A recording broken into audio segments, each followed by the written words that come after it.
Atas petunjuk penyelamat kita dan menurut ajaran ilahi, maka beranilah kita bernyanyi. Bapa kami yang ada di surga, dimuliakanlah namamu.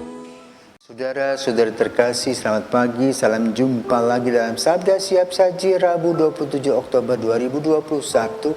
Hari biasa pekan ke-30. Marilah kita berdoa dalam Bapa, Putra, dan Roh Kudus. Amin. Allah Bapa Maha Kudus, Maha Mulia, dengan kekuatan sendiri kami takkan mampu menghadap Engkau. Semoga Kau tunjukkan jalan kami dalam diri Yesus Putramu, dan ajarilah kami berdoa dalam Roh Kudus selama hidup kami. Demi Yesus Kristus Putramu dan pengantara kami, kini dan sepanjang masa. Amin. Tuhan bersamamu dan bersama rohmu. Inilah Injil Yesus Kristus menurut Lukas. Dimuliakanlah Tuhan. Lukas bab 13 ayat 22 sampai dengan 30. Dalam perjalanannya ke Yerusalem, Yesus berkeliling dari kota ke kota dan dari desa ke desa sambil mengajar. Maka bertanyalah orang kepadanya, "Tuhan, sedikit sajakah yang diselamatkan?" Jawab Yesus kepada orang-orang di situ, "Berusahalah masuk melalui pintu yang sempit itu. Sebab aku berkata kepadamu, banyak orang akan berusaha untuk masuk tetapi tidak akan dapat. Jika tuan rumah telah bangkit dan menutup pintu, kalian akan berdiri di luar dan mengetok-ngetok pintu sambil berkata, 'Tuan, bukakan pintu bagi kami.' Tetapi dia akan berkata, 'Aku tidak tahu dari mana kalian datang.' Maka kalian akan berkata, 'Kami telah makan dan minum di hadapanmu, dan engkau telah mengajar di jalan-jalan kota kami.' Tetapi ia akan berkata, 'Aku tidak tahu dari mana kalian datang. Enyahlah dari hadapanku, hai kalian semua yang melakukan kejahatan.'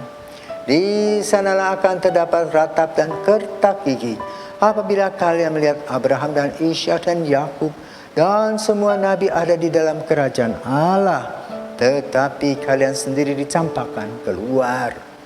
Dan orang akan datang dari timur dan barat, dari utara dan selatan, dan mereka akan duduk makan dalam kerajaan Allah.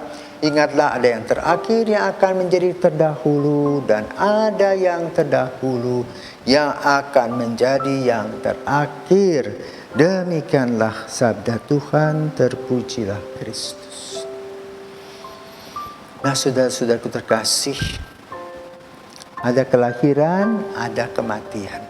Nah, di antara lahir dan mati itulah kehidupan kita yang berproses.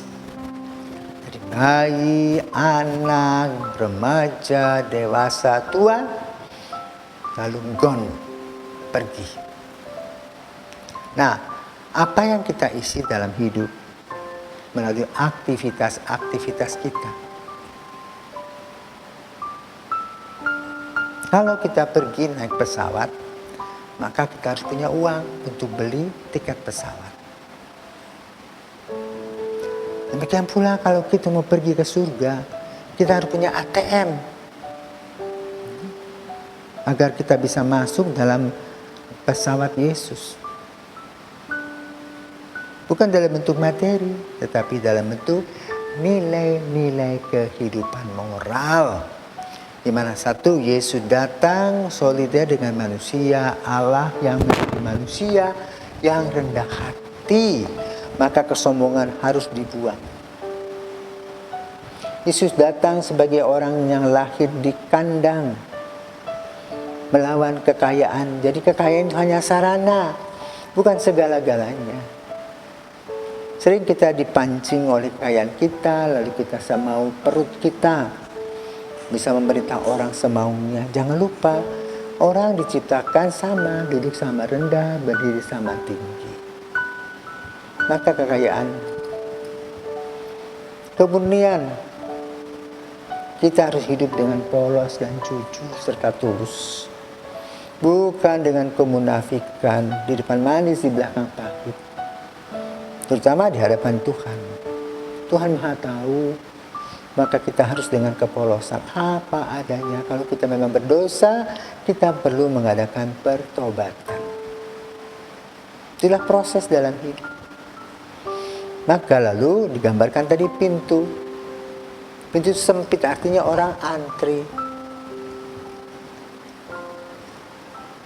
Orang antri bukan hanya duduk melamun, berbuat yang tidak baik, mengisi hidupnya dengan kebaikan-kebaikan dan cinta kasih, membuktikannya dalam hidup.